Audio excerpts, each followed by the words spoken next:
अस्सलाम वालेकुम स्टूडेंट्स। आज हमने प्रोटीन की स्ट्रक्चर के बारे में पढ़ना है। तो उसको पढ़ने से पहले हमें थोड़ा सा इंट्रोडक्शन रिवाइज़ करना है अपना कंसेप्ट। तो प्रोटीन के बारे में आप लोगों को पता होगा कि प्रोटीन जो है वो अमाइनो एसिड से मिलकर बनती है। प्रोटीन सारे के सारे अमाइनो एसिड्स होते हैं, हम इसलिए इसको होमोजीनियस सब्सटेंस भी कह देते हैं, क्योंकि ये सारी की सारी प्रोटीन की बनी होती है। और नॉर्मली हम जो खाना खाते हैं डेली, उसमें एक इसकी सिग्निफिकेंट अमाउंट प्रोटीन की होती है। तो वैसे भी हमारी बॉडी का ऑलमोस्ट 50% जो है वो प्रोटीन है। हमारे नील प्रोटीन है, हमारी स्किन, हमारा हेयर, सब के सब प्रोटीन्स हैं। और ये जो प्रोटीन्स हैं, एक सिंगल ऑर्गेनिज़म को अगर हम देखें तो उसमें तो हम आसानी से कह लेंगे कि इसमें एक सिंगल ऑर्गेनिज़म बहुत ज़्यादा वैरायटी है प्रोटीन की।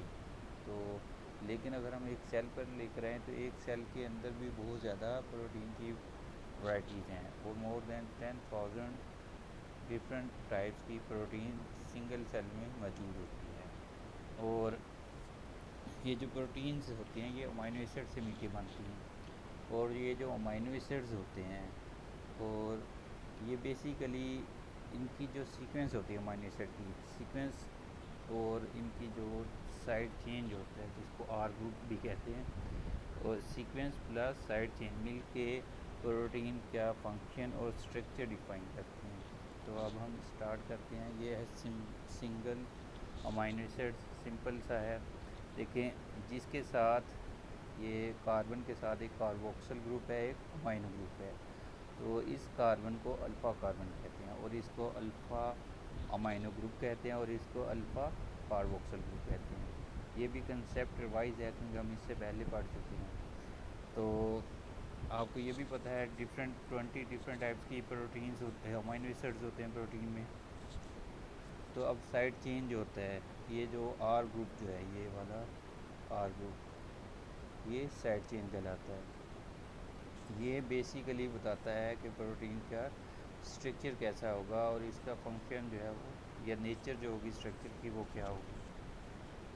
तो अब हम स्टार्ट करते हैं पेप्टाइड बॉन्ड से। ये पेप्टाइड बॉन्ड आप इसको देखें, इस स्ट्रक्चर पर आएँ तो ये अल्फ़ा कार्बन है, ये अल्फ़ा कार्बोक्सिल ग्रुप है। और इस स्ट्रक्चर पर आएँ, दूसरा अमाइनो एसिड जो है, ये अल्फ़ा कार्बन के साथ ये अमाइनो ग्रुप है। अमाइनो ग्रुप और अल्फ़ा कार्बोक्सिल ग्रुप ने आपस में बॉन्ड बनाया। ये जो बॉन्ड होता है, ये इसको हम पेप्टाइड बॉन्ड कहते हैं। अब इसको गौर से देखें, कार्बन और नाइट्रोजन के दरमियान ये वाला जो बॉन्ड है, ये पेप्टाइड बॉन्ड है। और हम इसको बाद में पढ़ेंगे। ये आपको नज़र ऐसे आ रहा है जैसे ये सिंगल बॉन्ड है, एक्चुअली ये सिंगल बॉन्ड नहीं होता। मतलब आप सिंगल बॉन्ड से मिला, ये ट्रूली सिंगल बॉन्ड नहीं होता। अब देखें कि पेप्टाइड बॉन्ड है, डिफरेंट टाइप्स के पेप्टाइड बॉन्ड इस स्ट्रक्चर में दिखाए हुए हैं। अब इसके बाद बेसिक आज हमने स्ट्रक्चर्स पढ़नी है, मतलब इनकी स्ट्रक्चर कैसे होती है। साइड चेन के यहाँ बताया कि कार्बन जो होता है वो हैप्पीली बॉन्ड नहीं बनाता वाटर के साथ, इसलिए वो हाइड्रोफोबिक होता है। पर निस्बत इसके कि नाइट्रोजन और ऑक्सीजन बड़ी आसानी के साथ बॉन्ड बना लेते हैं वाटर के साथ, इसलिए ये हाइड्रोफिलिक होते हैं। ये भी आपको पता है, ये इलेक्ट्रोनेगेटिविटी डिफरेंस की वजह से, इनमें पोलैरिटी की वजह से ये हाइड्रोफिलिक होते हैं। कार्बन जो होता है वो इतना हाईली इलेक्ट्रोनेगेटिव नहीं है, इसलिए वो हाइड्रोफोबिक है। ये हमने पहले लेक्चर में बहुत डिटेल से पढ़ा है कि कैसे हाइड्रोफोबिक होते हैं और कैसे हाइड्रोफिलिक होते हैं। ये देखें, प्राइमरी प्रोटीन स्ट्रक्चर है, सेकेंडरी और टर्शियरी और क्वाaternary। अगर हम प्राइमरी स्ट्रक्चर को देखें तो ये जो ऑर्डर ऑफ अमाइनो एसिड्स हैं, ये जो पेप्टाइड बॉन्ड है ना, ये जो जितने भी हैं, ये सारे के सारे एक सिंगल बीट जो है एक अमाइनो एसिड को शो कर रहा है। और ये इनके दरमियान जो पेप्टाइड बॉन्ड है, इनकी जो सीक्वेंस है, वो सारी की सारी सीक्वेंस जो अमाइनो एसिड की होती है वो प्राइमरी स्ट्रक्चर बनाती है। और इसी तरह इनमें जो स्पेशल अरेंजमेंट आ जाए इन पॉलीपेप्टाइड्स में, तो इसको हम सेकेंडरी स्ट्रक्चर कहते हैं। मतलब आप इसको अगर थोड़ा सा कम्प्लेक्स वर्ड यूज़ करना है तो हम इसको स्टेरिक स्ट्रक्चर कह लें। मतलब सीक्वेंस जो है लीनियर सीक्वेंस में अगर कोई स्टेरिक आ जाए स्ट्रक्चर तो हम उससे सेकेंडरी स्ट्रक्चर ओरिजिनेट होती है। और इसी तरह जो टर्शियरी स्ट्रक्चर है ये रिलेशनशिप है, इंटर रिलेशनशिप है। और मतलब ये जो सीक्वेंस थी ये वाली, ये प्राइमरी सीक्वेंस में जो स्टेरिक इंटरेक्शन आ गई उस वजह से ये सेकेंडरी स्ट्रक्चर बन गई। और ये जो पॉलीपेप्टाइड चेंज होती है इनकी आपस में इंटर रिलेशन होता है डिफरेंट रीजन का। मतलब कह लें कि कहीं पे साइड ग्रुप या कोई हाइड्रोजन बॉन्ड बन रहा हो आपस में, उस वजह से डिफरेंट डोमेन का या डिफरेंट रीजन का आपस में बॉन्ड बन जाता है, उससे टर्शरी स्ट्रक्चर आती है। क्वांटम स्ट्रक्चर ये होती है कि जब बहुत सारी पॉलीपेप्टाइड चेन आपस में मिक्सअप होती हैं तो उस वक्त जो स्ट्रक्चर बनती है उसको हम क्वार्टनरी स्ट्रक्चर कहते हैं। पहली जो तीन स्ट्रक्चर जो अभी तक हमने पढ़ी थी वो थी मतलब सिंगल वाली, और क्वार्टनरी में होता है कि दूसरी पॉलीपेप्टाइड चेन भी आ जाती है। अब हम इसको डिटेल से पढ़ेंगे। ये देखें प्राइमरी स्ट्रक्चर आपको दिखाया गया है। इसमें प्राइमरी स्ट्रक्चर क्या होती है, अभी हम बताया था कि जो सीक्वेंस होता है मतलब अमीनो एसिड जो आपस में बॉन्ड बनाते हैं पॉलीपेप्टाइड, उनकी जो सीक्वेंस होती है वो प्राइमरी स्ट्रक्चर होती है। चाहे वो लीनियर भी हो सकती है, समवट ब्रांचेस भी हो सकती हैं डाइसल्फाइड बॉन्ड की वजह से, लेकिन प्राइमरी स्ट्रक्चर को अगर हम डिफ़ाइन करें तो हम कहेंगे सीक्वेंस ऑफ पेप्टाइड बॉन्ड, यानी कि या sequence of amino acid in polypeptide, तो हम उसको क्या कहेंगे प्राइमरी स्ट्रक्चर। जैसे कि यहाँ पे है एलानिन है, फिनाइल एलानिन है, ल्यूसीन है, एसिल्यूसीन है, आर्जिनिन है। मतलब ये जो अमीनो एसिड के नेम है ये इस तरह अगर पॉलीपेप्टाइड में लगे हैं तो ये वाली सीक्वेंस जो है ये प्राइमरी स्ट्रक्चर कहलाएगी। अब प्राइमरी स्ट्रक्चर जो है इसको अगर आप देखें कि ये जो स्ट्रक्चर दिखाई गई है पहले वाली, ये वाला रिएक्शन है, पीछे हमने पढ़ा था पेप्टाइड बॉन्ड कैसे बनता है, एक का कार्बोक्सिल ग्रुप दूसरे का अमाइनो ग्रुप। ये देखें कार्बोक्सिल और अमाइनो ग्रुप में एक बॉन्ड बना हुआ है।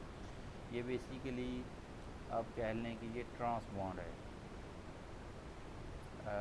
ट्रांस बॉन्ड सिस ट्रांस आपको स्ट्रक्चर याद होगी, सिस और ट्रांस वाली की अगर दोनों साइड पे एक जैसे ग्रुप आ जाएं, ज्योमेट्रिकल जो एसोमेरिज्म थे, मतलब अगर दो आपस में एक सिमिलर टाइप के ग्रुप एक साइड पे हो जाए तो हम उसको सिस कहते थे। अगर डिफरेंट टाइप के हों एक साइड पे तो वो हम उसको ट्रांस कहते हैं। ये ट्रांस स्ट्रक्चर है।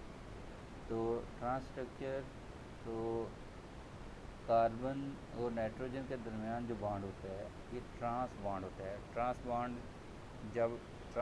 जो होता है ये जो डबल बॉन्ड है बेसिकली ना ही ये डबल बॉन्ड है ना ही ये सिंगल बॉन्ड है, ये रेजोनेंस की वजह से आप कह लें कि इन बिटवीन बॉन्ड है। सिंगल बॉन्ड जो होता है उसकी आपको याद होगा उनकी लेंथ क्या होती है कि 1.49 एंगस्ट्रम बॉन्ड लेंथ होती है उनकी। मतलब कार्बन और नाइट्रोजन के दरमियान जो बॉन्ड डिस्टेंस है वो 1.49 एंगस्ट्रम है। अगर डबल बॉन्ड हो तो वो कितना कितना होता है 1.27। लेकिन इसका जो बॉन्ड है वो 1.32 है, मतलब दोनों का हाइब्रिड है, सिंगल बॉन्ड और डबल बॉन्ड का। तो हम इसको कह लेंगे ये पार्शियली डबल बॉन्ड है। पार्शियली डबल बॉन्ड होने की वजह से जो पेप्टाइड बॉन्ड के इर्द गिर्द जो एटम्स होते हैं या ग्रुप्स ऑफ एटम्स होते हैं वो मूव नहीं कर सकते। लेकिन देखें यहाँ पर जो आर ग्रुप है वो तो डायरेक्टली कार्बोक्सिल ग्रुप या अमाइनो ग्रुप के साथ नहीं लगा, वो तो अल्फ़ा के साथ लगा होता है, वो आसानी के साथ मूव करता है। तो ये जो मूवमेंट होती है ये बेसिकली स्ट्रक्चरली बड़ी इंपॉर्टेंट होती है। ये चाहे प्राइमरी स्ट्रक्चर हो चाहे ये सेकेंडरी स्ट्रक्चर हो। प्राइमरी स्ट्रक्चर में ये जो मूवमेंट होती हैं इनकी जो रोटेशन होती है उस रोटेशन को कह लें कि जो रोटेशन है या ये जो एंगल है वो रामाचंद्रन एंगल कहलाता है। तो इसके बाद है ब्रांच्ड। देखें linear structure polypeptide linear structure रहेगा जब तक उसमें सल्फ़र कंटेनिंग अमाइनो एसिड नहीं आएंगे। जब भी सल्फ़र कंटेनिंग अमाइनो एसिड आएंगे तो क्या होगा उनमें डाइसल्फाइड बॉन्ड बन जाएगा। अगर सिंगल स्ट्रक्चर में दो अमाइनो एसिड, दो ऐसे अमाइनो एसिड आ गए जिनके पास सल्फ़र है, तो आपस में भी बॉन्ड बना सकते हैं, या फिर दो मुख्तलिफ चेन है और एक ही प्रोटीन में, एक प्रोटीन के अंदर मुख्तलिफ पॉलीपेप्टाइड चेन हो सकती हैं। अगर बॉन्ड एक ही चेन के अंदर बने तो हम उसको इंट्रा चेन या इंट्रा चेन डाइसल्फाइड बॉन्ड कहते हैं। अगर मुख्तलिफ चेन के अंदर सल्फ़र सल्फ़र अमाइनो एसिड आपस में बॉन्ड बनाए तो हम उसको इंटर चेन डाइसल्फाइड बॉन्ड कहते हैं। इसके अलावा भी एक और protein structure, primary protein structure में एक वैरायटी आती है। पहले अभी हमने जो शुरू में पढ़ा था, पेप्टाइड बॉन्ड बनता है अल्फ़ा अमाइनो ग्रुप में और अल्फ़ा कार्बोक्सिल ग्रुप में। लेकिन कभी कभार ऐसे होता है, ग्लूटाथायोन जैसे एक अमाइनो एसिड है, उसमें गैमा कार्बोक्सिल ग्रुप भी होता है। मतलब ये वाला जो होता है इसको हम अल्फ़ा कार्बोक्सिल ग्रुप कहते हैं। लेकिन ग्लूटाथायोन में एक और कार्बोक्सिल ग्रुप होता है, मतलब उसमें दो कार्बोक्सिल ग्रुप होते हैं, एक अल्फ़ा होता है एक गैमा कार्बन के साथ लगा होता है। वो क्या करता है, कार्बोक्सिल ग्रुप और अमाइनो ग्रुप नॉर्मल अल्फ़ा और अल्फ़ा करें तो वो पेप्टाइड बॉन्ड बनता है। लेकिन अगर गैमा और अल्फ़ा अमाइनो ग्रुप आपस में बॉन्ड बनाए तो वो हम उसको सीडो पेप्टाइड बॉन्ड कहते हैं। मतलब वो पेप्टाइड बॉन्ड तो होता है लेकिन नॉर्मल अल्फ़ा कार्बोक्सिल ग्रुप के साथ वो बॉन्ड नहीं बनाता। तो इसकी कॉमन एग्जांपल है ग्रेमिसिडीन में पाई जाती है। अब सेकेंडरी